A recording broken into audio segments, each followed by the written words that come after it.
this video, we will guide you through how to install ReShade on your PC.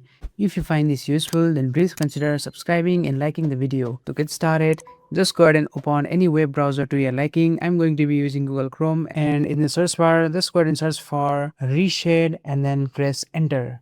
And now just go inside the ReShade home, and then from here just go ahead and click on the download option, and here you will see two versions. We will be using this version because it's all you need for installing and using ReShade in most games, including The Sims 4.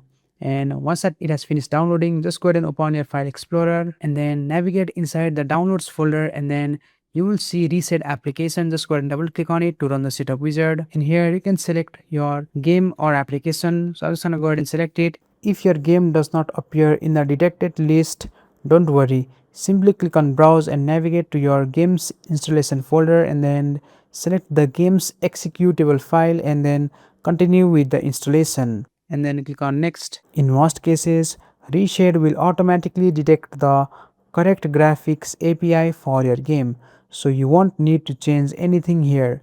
Unless you already know your game uses a different API, it's best to leave the automatically selected option. If it is already selected, just go ahead and click on next. Now here you will see a list of available shader packages. You can install every shader pack or only choose the ones that you plan to use.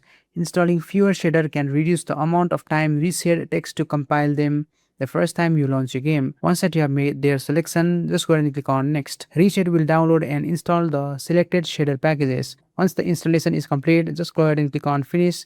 And now let's launch a game. So I'm just gonna go ahead and launch my Sims 4.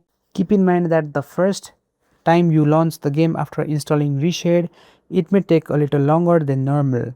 This is because ReShade needs to compile all of the installed shader before the game finishes loading. And now if everything was installed correctly, you will see ReShade banner appear in the top left corner of the screen while the shaders are loading. That confirms the ReShade has been installed successfully. Now I'm just gonna go ahead and go inside a game, and once you are inside the game, just go ahead and press the home key on your keyboard to open the ReShade interface. Here you can continue with the tutorial, or you can just go ahead and skip it by just clicking on skip. From here you can browse to different effect, enable or disable shader, and customize your game's visual to however that you like. So if I go with this, you can see the shade will successfully change just like that. And that's it. If you found this guide useful, make sure you like the video and subscribe to GuideRealm for more tutorials. Thanks for watching, and I'll see you in the next one.